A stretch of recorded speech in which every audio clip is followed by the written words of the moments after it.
Good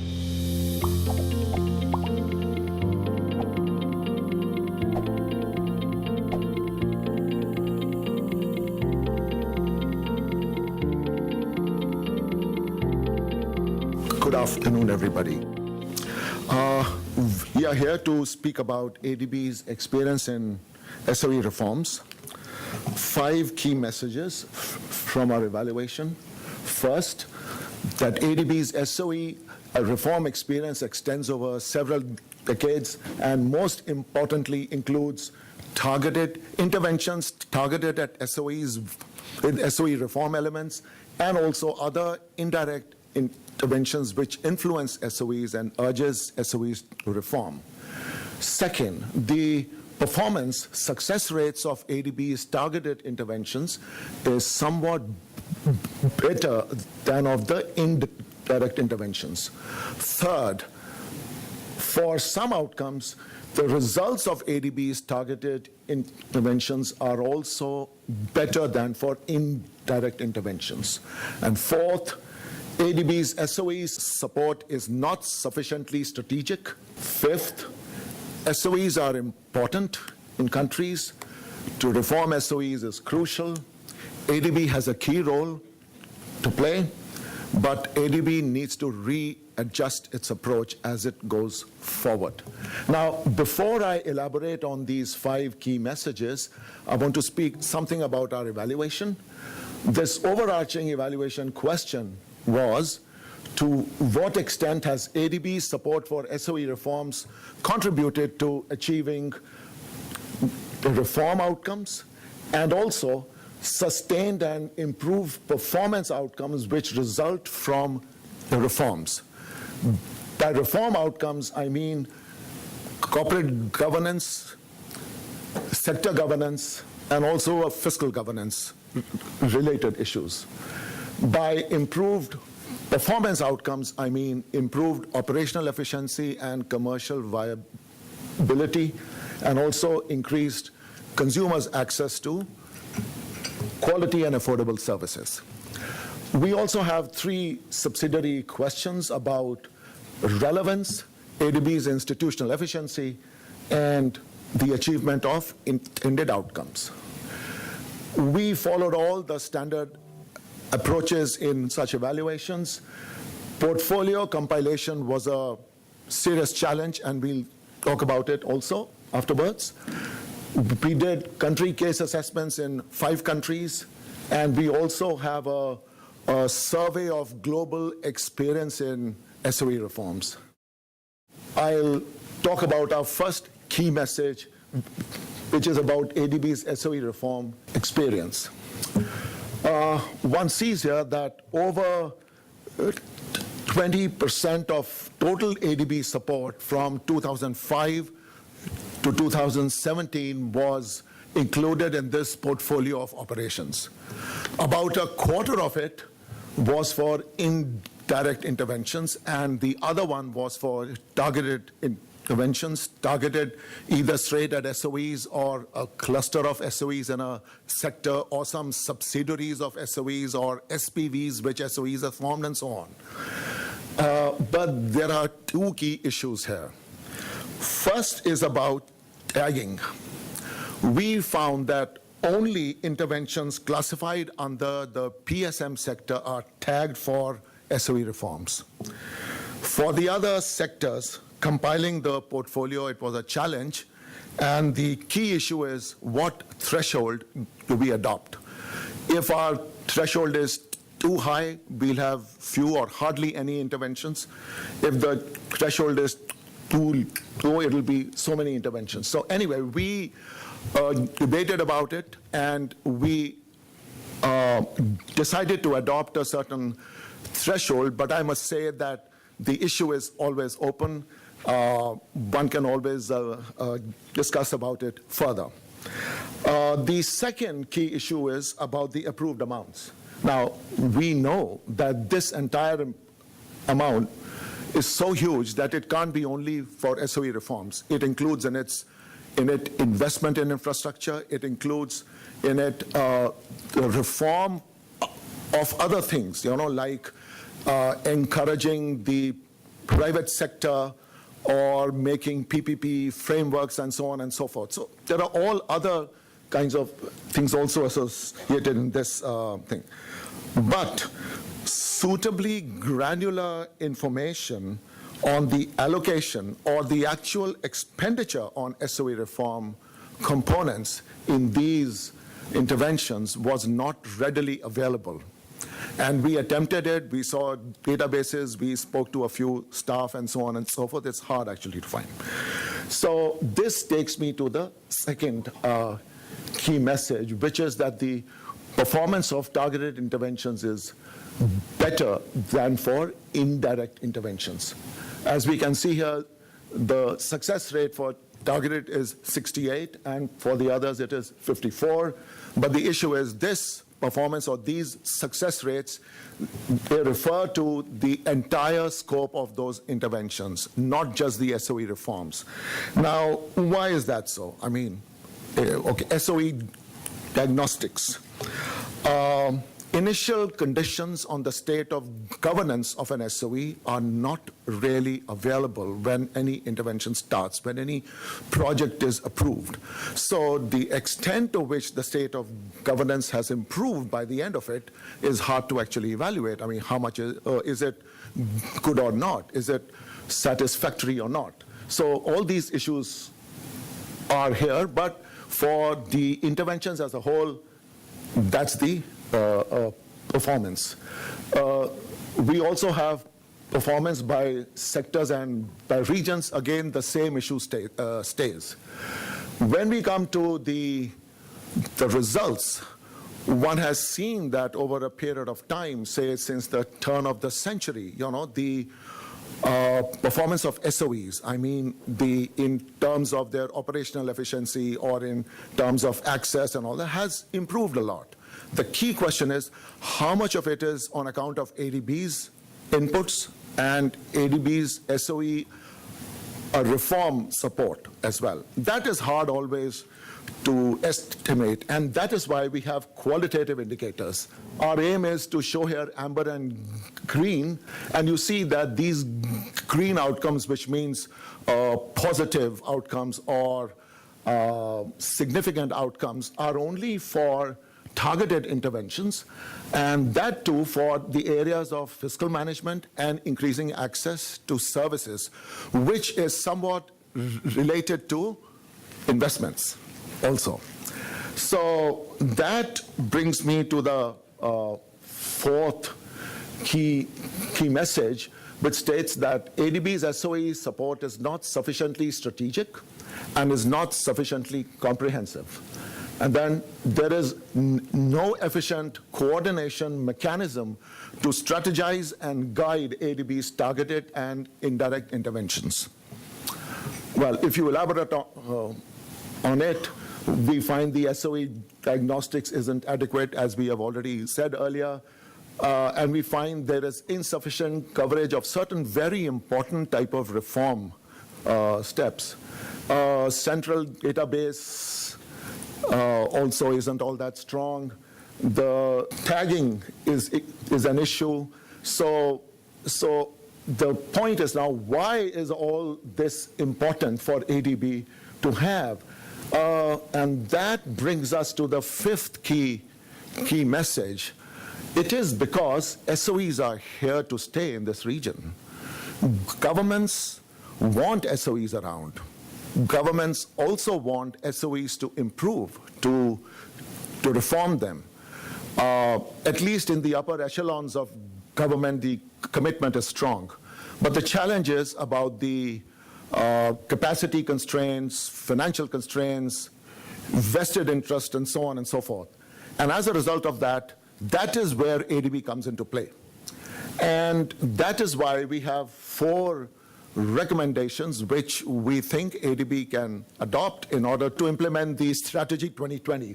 So the first recommendation is address SOE reform issues comprehensively and use the CPS process for articulating country-relevant approaches in project design. Second, strengthen the capacity of the existing SOE working group to enable proper articulation of strategic approaches to SOE reforms and guide bank-wide SOE engagements. Third is to improve significantly the monitoring and reporting of ADB-supported SOE reforms. And the fourth, to refine the project classification system. I think I should stop here. Thank you very much. Good afternoon, everyone. Thank you very much for joining us to talk about this. Just the fact that they carry this last name, SOE, is an indication of the importance of the subject for the institution and therefore for the region. And to talk more about the topic, we have, as Ali has said, a great panel here representing different dimensions of the institution, from the voice of the board, high-level management, strategic direction of the institution, and the trenches right up from there in operations, right? So, right. So let us start. Let's dig into it right away, and let me first start by asking Chiara, who has this responsibility of providing conceptual leadership to the institution in this subject. What's the role of SOEs in Asia? Why it is important for the institution to engage with SOEs and to support their reform? What is behind the rationale of the institution in dedicating so much resources to this subject? Let me say, first of all, that I think I want to thank also IED for doing this review that is definitely been controversial, but I think it forces us into an introspection and also to come re-energized on this agenda and really re-energized in really framing even more effectively and sustainably the engagement of the ADB with SOEs. So in fact, for me personally, I have to say it's been a great exercise because you forced me to meet everybody who has an interest in this and really to think about, and look how many we are, and there are many more, and really, re-emphasize how important, and I'll get to your question, this agenda is for our region. Well, first of all, as you know, these entities operate a bit at the crossroad between public sector, private sector, setting markets, delivering services. So they are encroaching with different objectives that we are promoting, and in particular from a strengthening governance and institutional capacity, as well as promoting private sector development, and therefore our non-sovereign operations. They are really often our elephants in the room. So we have two ways. Either we avoid them and we build our country partnership strategies around them, or we address them heads-on. And let me tell you why it's also important. When we address them heads-on, sometimes our operations get hindered by these big entities. And I'm sure Bruno will give more from the trenches in these, will give you some egregious examples, but also some positive examples, I think. How many are they? What are we talking about here? So according to OECD 2017 report on SOEs, they are the major partners in total monitoring how many there are. And by the way, I want to emphasize, SOEs measure according to OECD definition, and ours is broader, but according to OECD definition, SOEs generate 1/10 of the world GDP, represent 20% of global equity market value, 10% of the 2,000 largest firms in the world are SOEs, and over 50% are in Asia and the Pacific.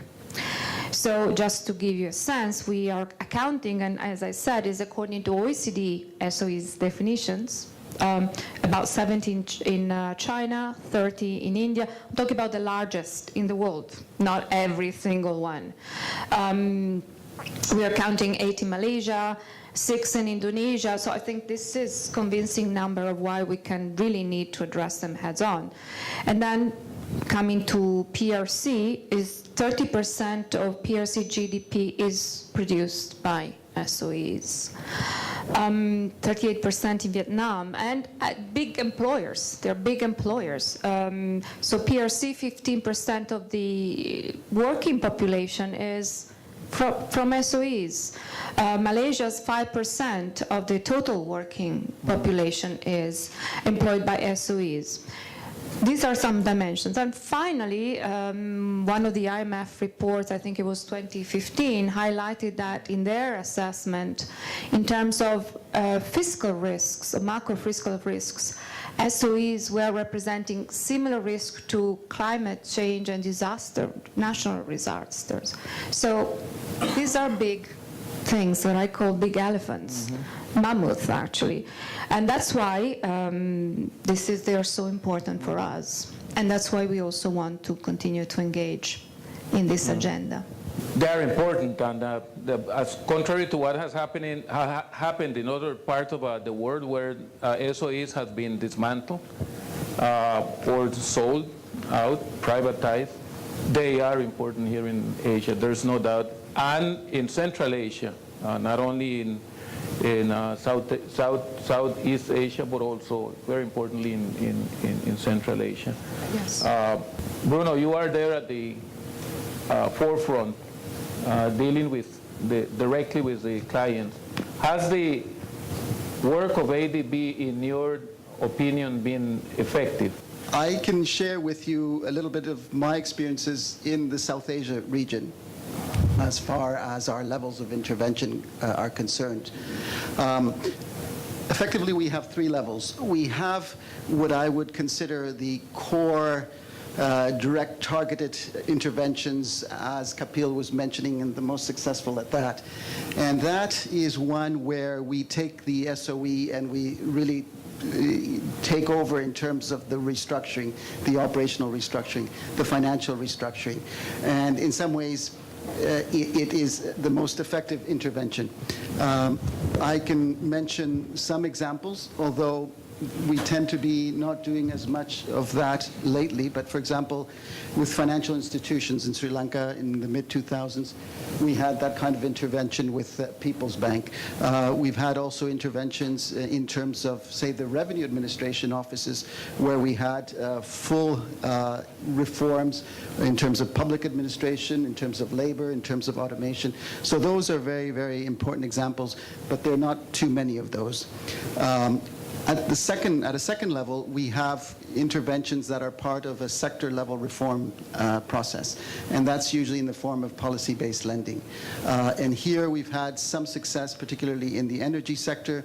Bangladesh, for example, comes to mind, where we have been quite influential in terms of the whole unbundling of the energy sector from generation, transmission, distribution, and that has had a very significant impact going forward. Those reforms also allow the private sector to then come in and investment to come into the sector in a big way. Also, coming back to India, our state-level interventions are also very important in another key aspect, and that is that many of the SOEs in India are at the subnational level, and perhaps they don't get the same interest or attention as they should. In many cases, they are inactive. So operationally, they're no longer active, but financially, there's still a lot of liabilities that have to be cleared so that we can close it. So that also is part and parcel of a lot of our state-level reforms, and that continues. We've done that also in terms of some of our reforms in other countries along these lines. I think that the last level of intervention is more along the lines of the financial intermediation lending. And here what we do is that we work closely generally with better performing SOEs. And we've done that, for example, in India with the India Infrastructure Finance Company Limited. We've done that with Bangladesh. So I think that overall, we have various instruments. It's a menu approach, and it gives us sufficient versatility as we see it at this stage. Thank you. Let us go a little bit higher and take higher level perspective from management. And VP Stokes, you see all these operations being brought to the board, being discussed there. You hear about their impact. What's your view about the design, intended outcomes, delivery of these outcomes by the institution from your perspective? This topic is important not only for ADB, but I would say in nearly every country in the world grapples with what is the role of the state, what's the division of labour, how to reform these sorts of entities. This evaluation couldn't have come at a better time for ADB as we embark on implementing Strategy 2030, where we want to get really serious about private sector development. We want to get serious about governance and all of the related aspects of those topics. So whatever you might think of the detail of the evaluation report, there's no doubt that focusing on these issues and improving our performance, it's very timely discussion. So I'm very, very pleased to be here. I've spent many years in the region, so in addition to observing the board over 3 years and the board discussion, I might say on the board discussions, I would say it's a constant theme is about the nature of our support for SOE and wanting to understand that more in the board, in the questioning, and wanting to understand what is our role and why not a PSOD, why is it a sovereign, why not non-sovereign. So these sorts of questions are very live ones, and I'm not wishing to speak on your behalf, Phil, but having listened to these discussions, I can say that these questions are very important ones to our board members, and I can see that sometimes we don't always provide always the satisfying answers. So Chiara's data that she presented is really quite striking in terms of the scale, and the reality is SOEs can have a fantastically positive contribution to the economy, in the social sector, and also to meet government strategic goals. But we also have to be very clear that all of those achievements can come at quite a cost to the economy, and that can be very high in many instances. So this cost needs to be it needs to be looked at very clearly in analysing our support for SOEs. You asked about what is my view about our performance. I think the IED report gives us some very valuable insights into our performance, and I believe Bruno's comments are very, very valuable in that sense.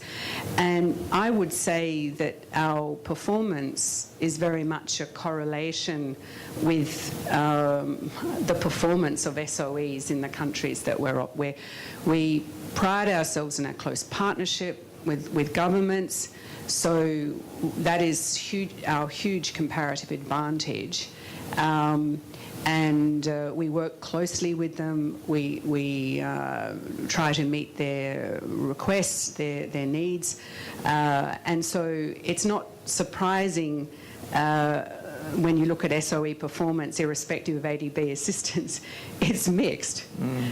So it's not going to be surprising that ADB's own support's mixed. Now, whether we need to try to move our performance, so maybe our performance is better than mixed, and so that it's much stronger in the longer term.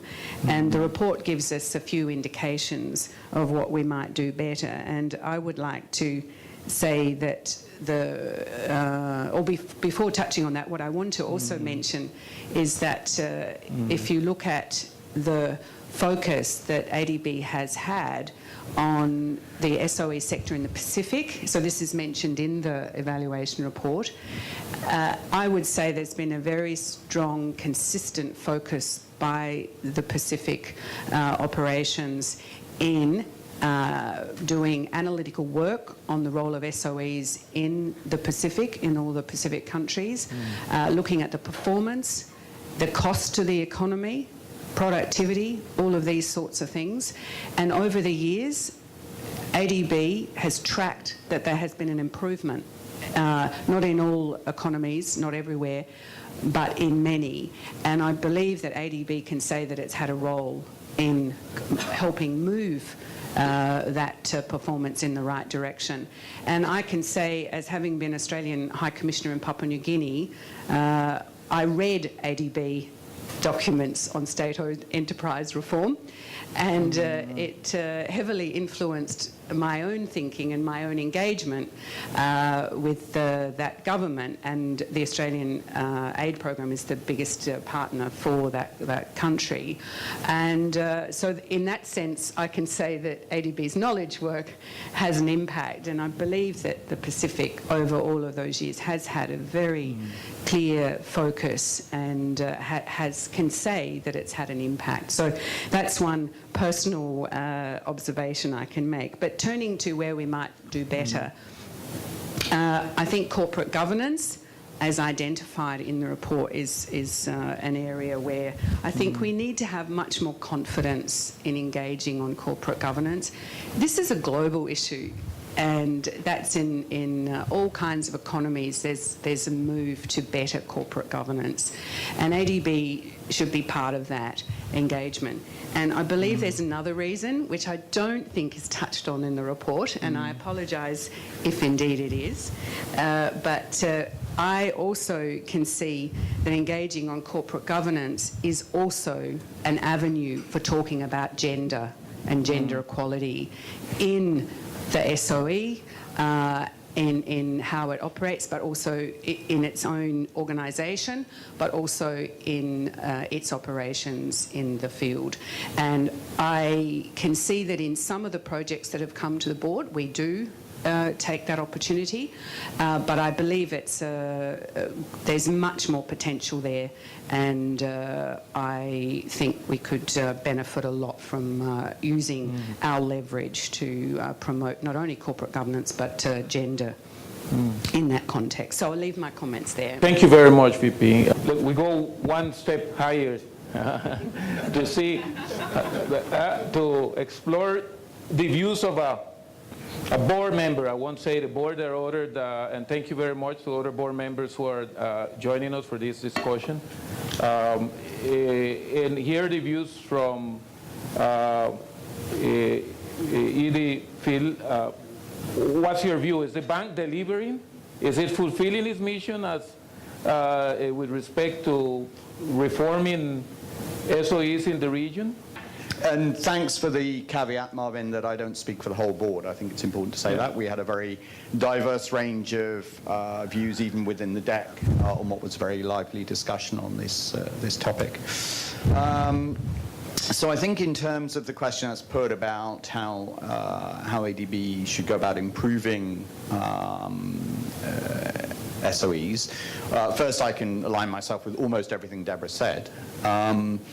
And next I'd say let's start with the question of whether ADB should even try in every case. So obviously, as Chiara and Bruno have rightly pointed out, and everyone agrees, I think, SOEs are very important in our region. There's no getting away from them.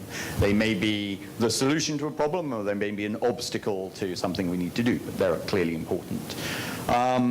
But at times I feel ADB rushes into thinking it can improve them when maybe the right thing to do is to advocate abolition, where they're a zombie SOE, of which we have many in the region, or maybe they should be bypassed somehow. That can be a solution sometimes. And sometimes we may, if we do our analysis correctly, discover that it's unreformable, it can't be bypassed, and it's not going to be abolished. And then we should just walk away because the obstacles are simply too big. So I think generally in our industry in development, we always ask the first question, which is this an important problem? We don't always ask the second question, which is there anything we can do about it? We don't ask that question sufficiently hard. And as pointed out to me by DDG PSOD when I asked him about this, it's also a very important question to ask is how much reform do we need to do, or is even reform the right strategy? In some cases, it may be enough just to improve an SOE sufficiently that it's efficient and effective for the purposes of what we want to do. But it's really important that we're clear when we go into it about which mode we're in. Is it full reform, or is it just sufficient improvement? And then in terms of ADB's performance, well, everyone can read the ID report. I think it would be polite to say ADB's performance has been mixed. 61% sovereign success rate is pretty low. It's well below average. And interestingly, it's very significantly below, that's for sovereign operations, it's very significantly below non-sovereign.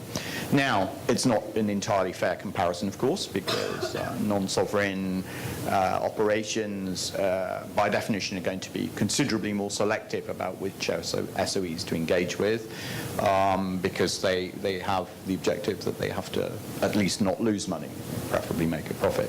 But still, there's a discipline there which is worth thinking about, which is this a sustainable operation? So maybe some more lesson learning from how private sector people do it is worth looking at. I think, again, as is obvious from the report, things clearly work much better when they're planned well in advance than when, in effect, ADB's dragged into SOE reform when they're already well into planning an intervention, or even during implementation, because it becomes clear that the SOE is critical to the objectives of the project. So plan everything in advance, and then, as I said, be clear what mode we're in. The report makes a very good distinction between direct support and indirect support. Obviously, indirect support is more difficult to get what you want. So it's all about clarity. And then finally, just finish this round with saying that it's hard to prove, but I have a lot of anecdotal evidence from the field, from colleagues, from other DFID offices, from other MDBs, that sometimes the feeling is that ADB isn't sufficiently robust with partners and with clients. So at some stages, it's necessary to be very blunt and honest. If that means the end of the intervention because it's too difficult and the client says, oh, well, I don't want to deal with you anymore, then so be it. Again, anecdotally, other MDBs are tougher sometimes. So I just leave that. I mean, this is partly in the nature of a regional development bank as opposed to other sorts of MDBs.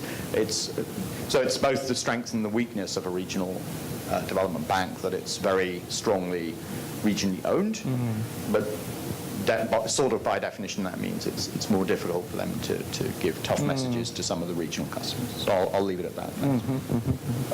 Let us take advantage of our panelists here and go to this second round of questions to better understand the limitations that the institution has to better deliver in this field.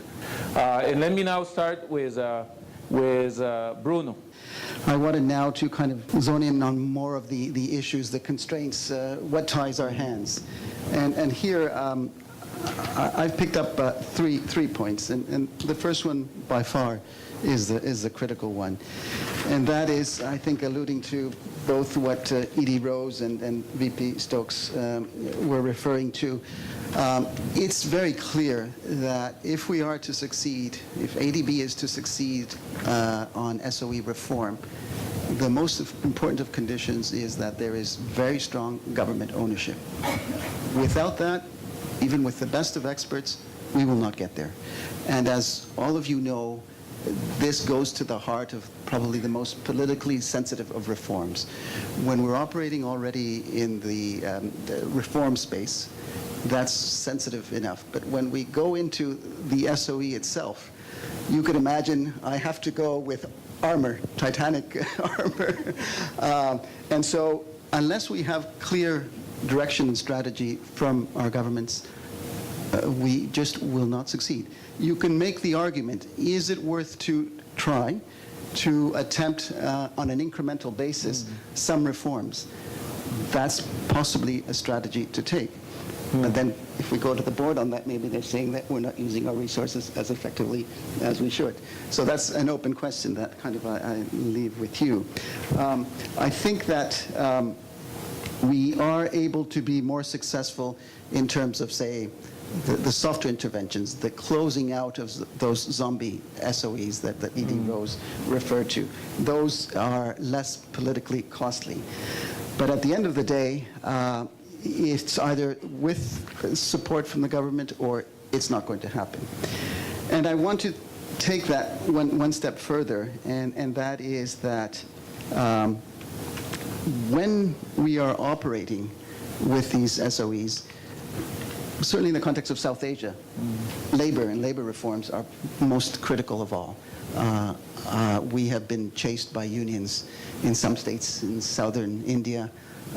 We've had people who've had their offices crashed by labor activists. And it's that's when I'm saying that you get bruised, literally. So yeah. that I think we have to take into account, and you cannot say, okay, you go ahead and bring us some successful cases. So we have to be extremely selective on what those SOEs that we're going to operate in are. Maybe turning to a second point, when we're working with better SOEs, better performing SOEs, often the question is, why is it the sovereign and not the non-sovereign is operating with these SOEs? So you have to bear in mind that we have some SOEs that both sovereign and non-sovereign want to take to the market. They have strong enough balance sheets, and we feel that the time is right. A lot of our governments in South Asia, they're saying, look, I'm not going to give you a guarantee. These companies are strong enough. They have balance sheets that they should use to go to the market and raise money on their own. Now, it is true that some of them can do that. And for that matter, I think we would all agree that we should not get involved. But there are others that are just a little bit away from that. And so if we suddenly say, okay, over to the non-sovereign on this one, there is a big jump between what they were borrowing from us under the sovereign window to what they will have to be borrowing under a risk-based pricing provided through the non-sovereign window. And what we often say is we have to work together, and I think this is a message that comes out in the report, where we can have transitions, and I know it's a sensitive subject, but thinking of blending, bringing in some sovereign with the non-sovereign. That would be an incremental step, and I think that's something that we need to pay close attention to. My very last point on this is going back to the first point. We operate in ADB with a certain level of risk tolerance. And it's usually a conservative level of risk tolerance. And for that matter, it's hard for us to try to come in with something that may not succeed. So we're obviously selective in identifying those SOEs so that we have some chance of succeeding. And I think this comes to the issue of, are we willing at ADB to accept a little higher level of risk for perhaps higher impact in certain SOE reforms? So perhaps I'll leave it. Looking on the bright side, I do believe, looking internally, that the Strategy 2030, with its focus on private sector development, crowding in private resources, strengthening the enabling environment, is a huge opportunity for us to take our SOE engagement to the next level. And also the focus on good governance, as I said earlier, and on gender, also opportunities for strengthening our engagement with SOE. And I think we should be much more explicit about our approach to SOEs, and indeed that's one of the recommendations of the report, and explicit and conscious about what we're doing with SOE reforms. We should also ensure very good cooperation between our sovereign and non-sovereign arms on SOE financing as well as PPP. We need to have a shared understanding in the organisation on the reform needs and opportunities in each country. And we need to identify the potential roles for the sovereign, the PPP and SOE, NSO financing, and including the role for TA. And I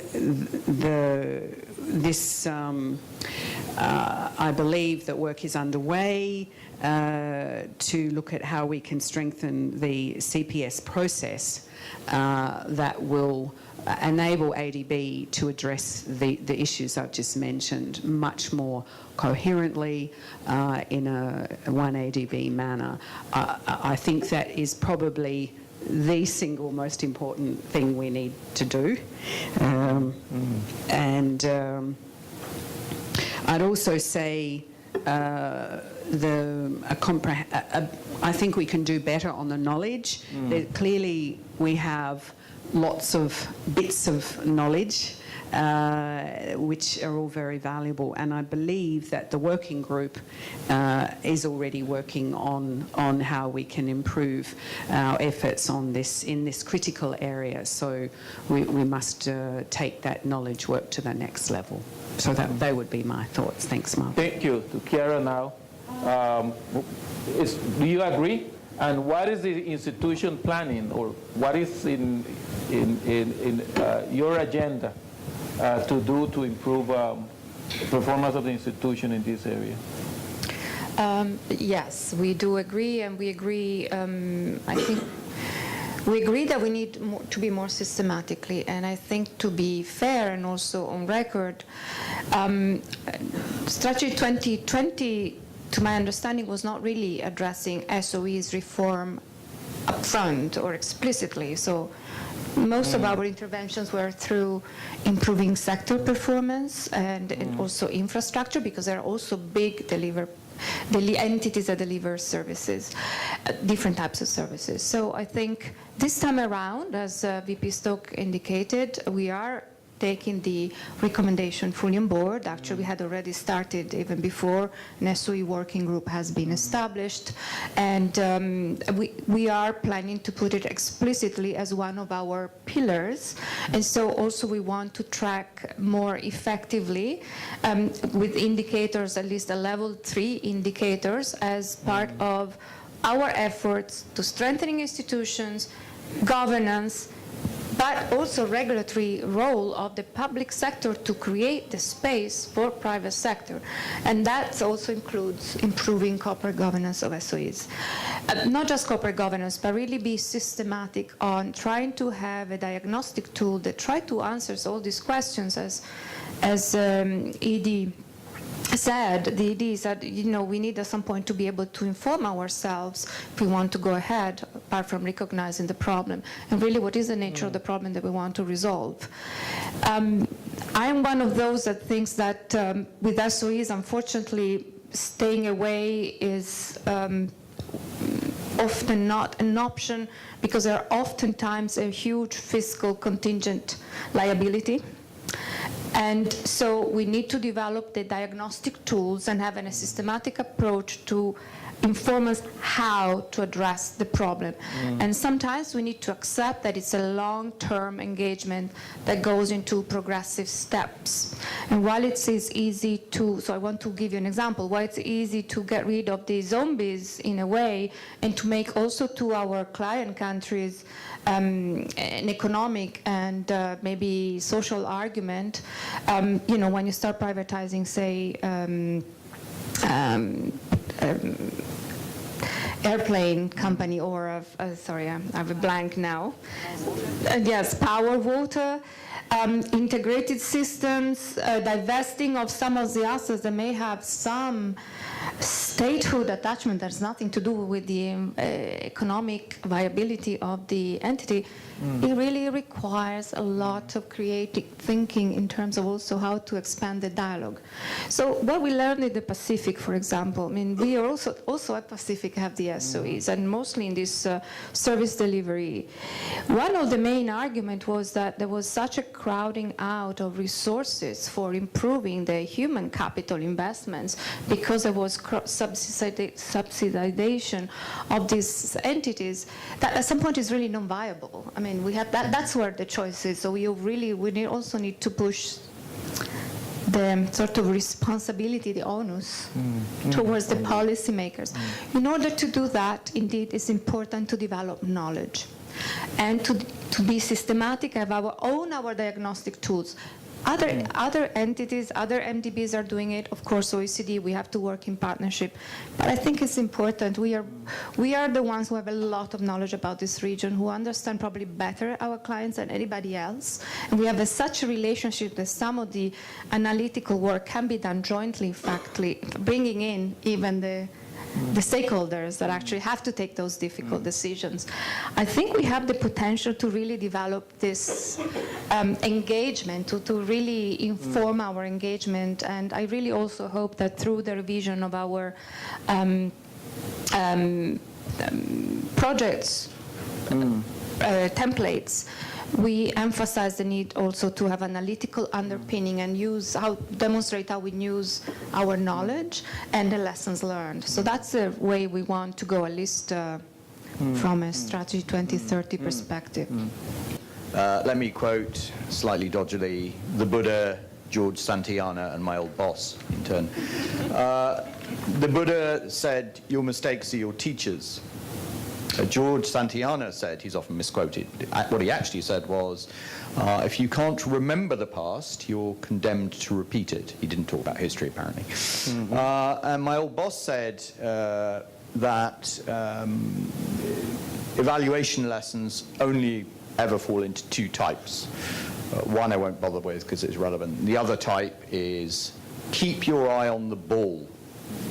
So basically what it's saying is, it's a lesson which we all know, but which we forget because we're human beings. Why don't tennis players keep their eye on the ball like the coach keeps telling them? Because it's difficult to do. We get distracted. We all know it here, but we don't do it. So many evaluations and many R papers that come to us indicate that ADB keeps repeating the same mistakes. They know it, but they repeat it. There's an optimism bias, clearly. It's part of the problem. So I think you have to start by being very realistic about the objectives and the time frame of any enterprise that is improvement or reform of SOEs. And one point that's come up a few times is that there's some evidence that staff have insufficient skills or aren't given sufficient license to really investigate the political economy aspects of SOE reform. I understand, again, the RDB issue, there are some sensitivities with the client potentially, but if you don't understand the political economy, then in many cases you're already lost. And then another obvious thing, even more than any other intervention with SOEs, really good design, project design or program design is really important. I expect not everyone will agree because it's a nuisance to do it, but I think in every SOE reform, serious SOE reform effort, there should be a theory of change. Honestly think that. DMF, it's okay, but it's not a theory of change. It doesn't have that robust approach to risks and assumptions that a theory of change has, and the holistic view. So the holistic approach, that's clear from the IED report. ADB's approach is insufficiently holistic. I think we'll come on to it in the next session, but I think Strategy 2030 should help with that. So it needs to be more strategic, interlinked, and better planned. And again, as I said in the first round, we need to know when to walk away. Sunk costs, we all understand, we're all bureaucrats mostly, we understand about sunk costs, but we have to resist it. And especially when there's an unfavorable political change. We may start off with a very good change agent, a good minister who's committed to reform. Then there's a thing like a general election, you get a new minister who comes in, no, it's finished. And then you have to be tough and say, this is no longer viable, we're not going to succeed here, walk away. And then finally, I think we have to develop ADB's capacity. I think it's clear that there's variable capacity across ADB to do this, and I think too often sectoral experts who know all about water or transport or energy are asked to take on SOE reform when they don't have yet the capacity. It can be learned. But more tuition is required and probably more experts. I'll just stop there. I want to engage the audience here and hear your comments or your questions. As I see our colleagues.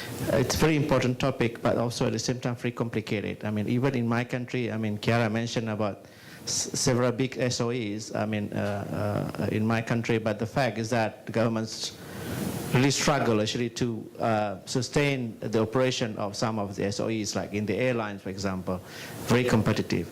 But my question is more on, like, maybe really want to listen, hear your perspectives. Based on your operations so far, maybe the question to Bruno or to Chiara from the operations, whether, like, your experience in many countries that you have been operating to with regard to these SOEs, whether, I mean, the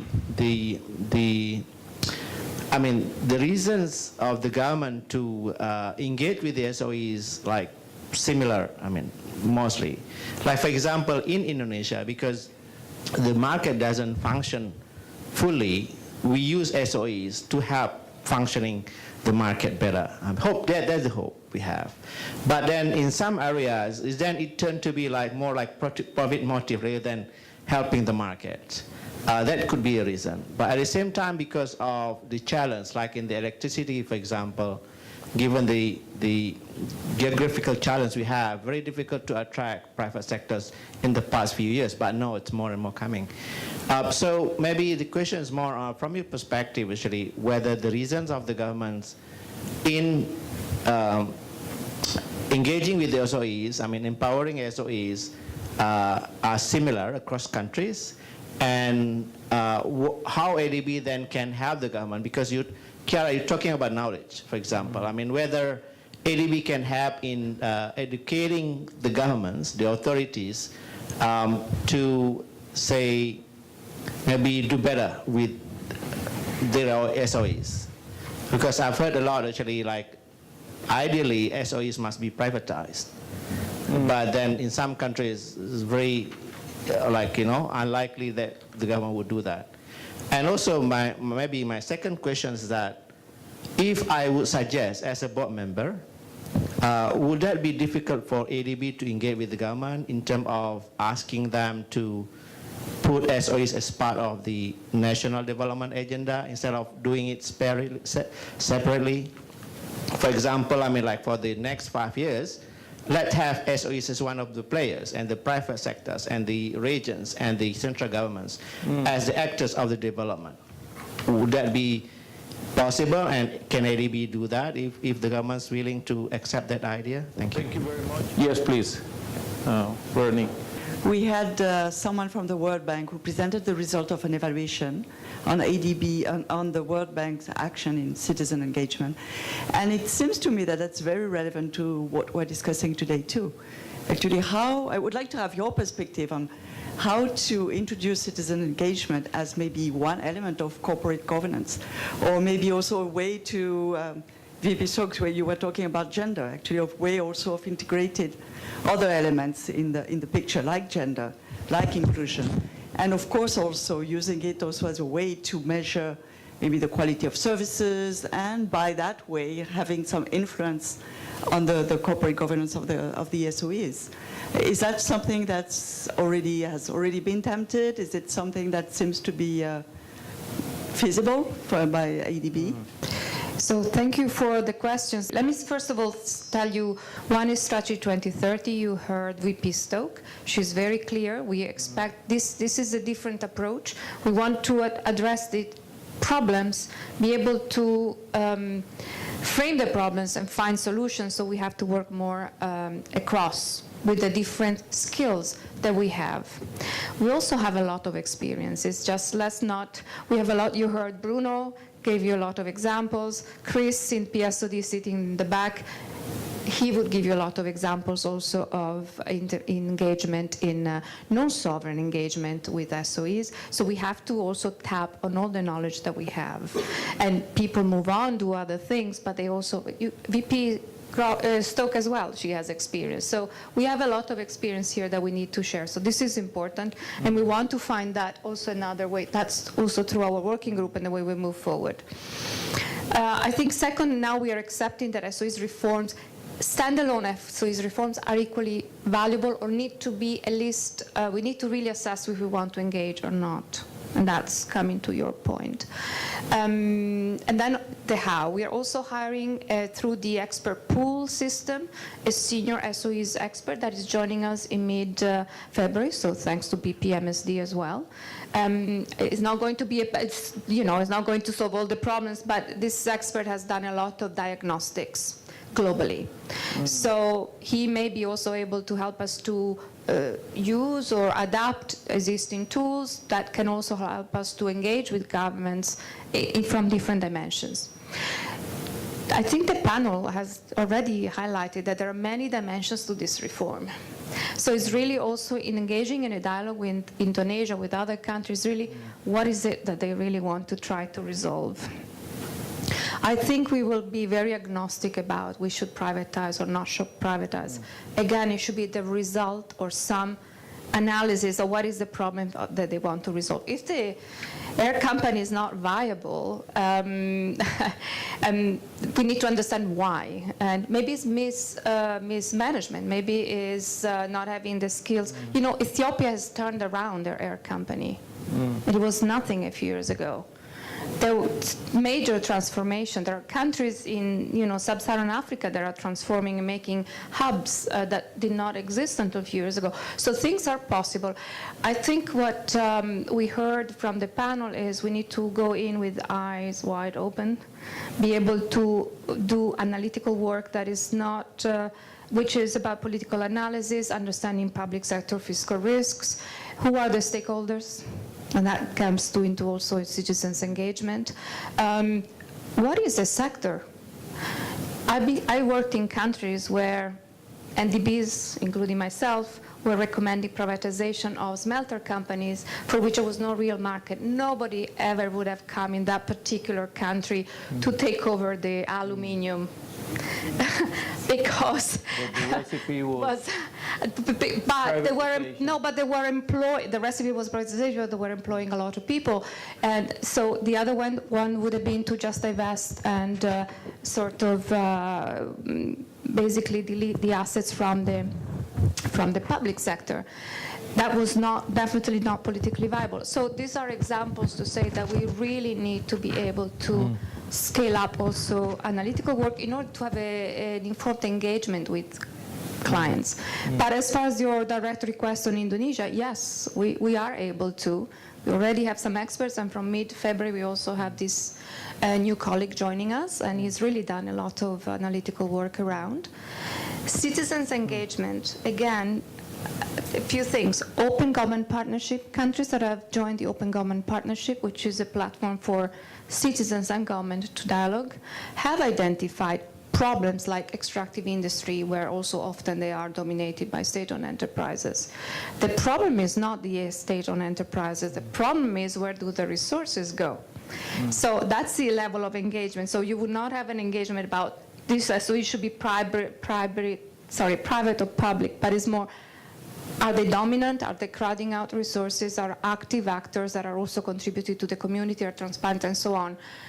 So that opens up the dialogue because a lot of other stakeholders are interested in entering. But I stop here and I think originally many of our countries started with SOEs because there was no private sector to speak of.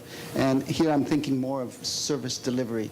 And there are many, many cases where it's not profitable. You have to service a region in your country, you have a bus company, it's not going to be profit-making. So we need to recognize there's a subsidy. So I think that there's a lot of rhetoric about how private sector can do it better. In many cases, yes. In many cases, you will still need that subsidy. So in some ways, the idea is to identify what is the subsidy that I require to be able to get this operation running from a national development perspective or service delivery. And I think that's very important. I think over the years, a lot of these SOEs have been collecting baggage, and they are doing too many things and not effectively. So you can divest parts of the activities that the SOEs are doing, and maybe that's a start. I think we also have to recognize that the vested interests sometimes are the scarecrow that they put up, and that if we're able to engage with that vested interest, I think we are able to get some wins. It's a process. I was mentioning earlier, our risk tolerance, also our level of engagement. We typically operate in projects of about 3 years. Maybe we can't do that in 3 years. Maybe we need to put it into a much longer time frame. But this is all part of that process of engagement in terms of explaining how we see this. And as I said earlier, some incremental gains are very important to then be able to take on larger gains. I think also there is a long fear about what are the implications if we close the SOE. And I think that part of the work that we've been doing, and I didn't mention this early, particularly at the state level interventions in India, is we come up through our technical assistance with packages of retraining, supporting voluntary retirement schemes. And I think if you introduce those measures, it's a bit of a safety net that we have to take on board, and that will, again, make the process a little smoother. So I think that all of your points are relevant. We often have the idea that if we can tender this service, we can then see what is the most competitive price for that tender, and that will help us also reduce some of those costs. So I think that you have a very important point to make, and I think we don't have all the right answers, but we have ways of discussing and getting entry points into that problem. Let me stop there. Thank you. I just want to respond to Veronique's question because it links to the issue of corporate governance and transparency and accountability, which is an area of known shortcoming for SOEs in the world. And so anything we can do that helps shine a spotlight on what the activities are of the SOE and involving citizens in some kind of process, what a good idea. You see time and time again, whether it's the OECD guidelines, World Bank toolkit, if you just Google this topic, you will see that the quality of boards is crucial. It's not good enough that it's a political sinecure. It has to be well-qualified people who are chosen in a very deliberate manner and operate according to the principles of good governance that are well known. Too many of the state-owned enterprises that we would be involved with would fall short very significantly. So anything we can do to move the focus on greater transparency on what is the SOE doing, what is it delivering, what are its costs, its audited statements, are its board meetings open. So I think there's all of these things that we could do much more on. I just wanted to say something very quickly about the dangers of getting locked into a solution like privatization too quickly. I spent 3 years of my life tramping around first Vietnam and then India advocating privatization, and we'd done the classic thing that we knew the solution, but we hadn't analyzed the problem. So we were flogging a solution. And, I spent a day in Vietnam. We brought in high-powered consultants, very expensive, and they spent the time advocating privatization.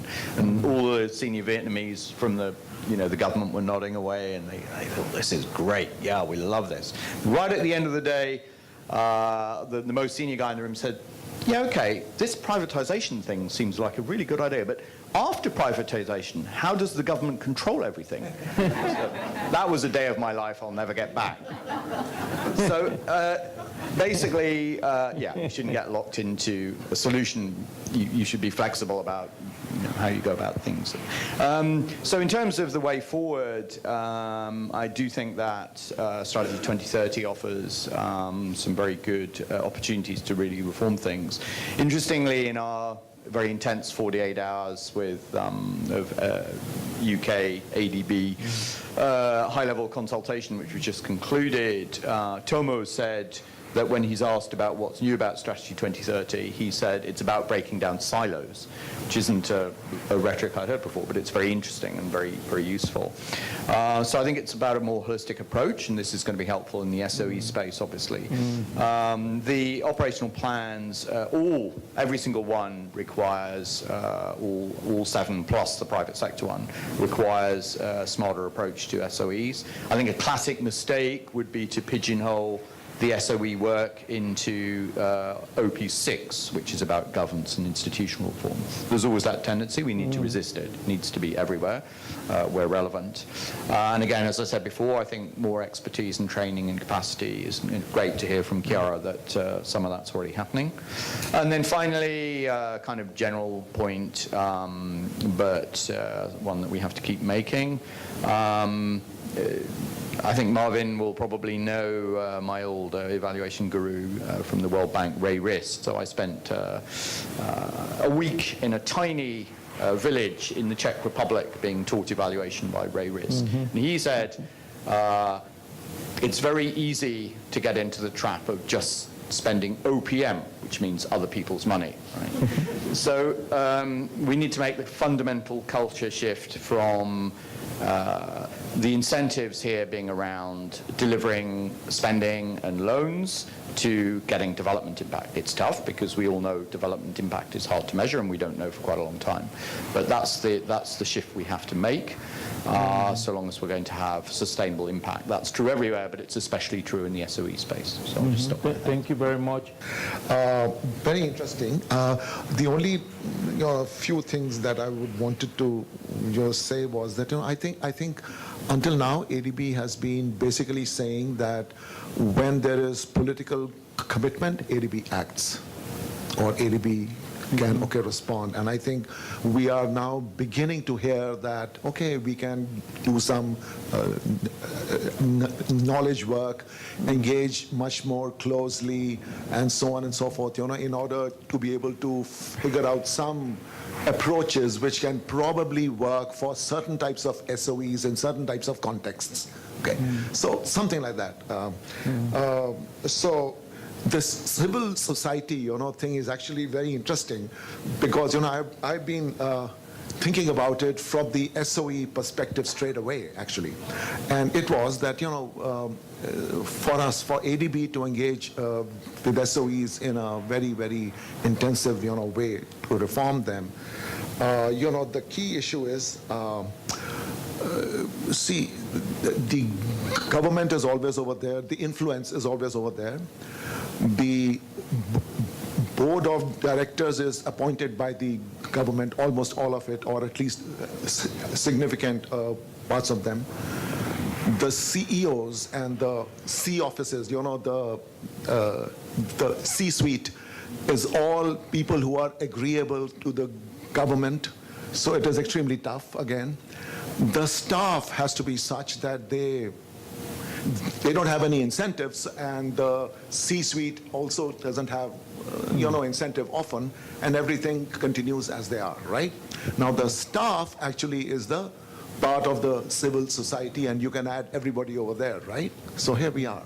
So for us to understand what are the equations between these four parties, and how those equations have played out over the past and how they can change if the elections happen and everything changes.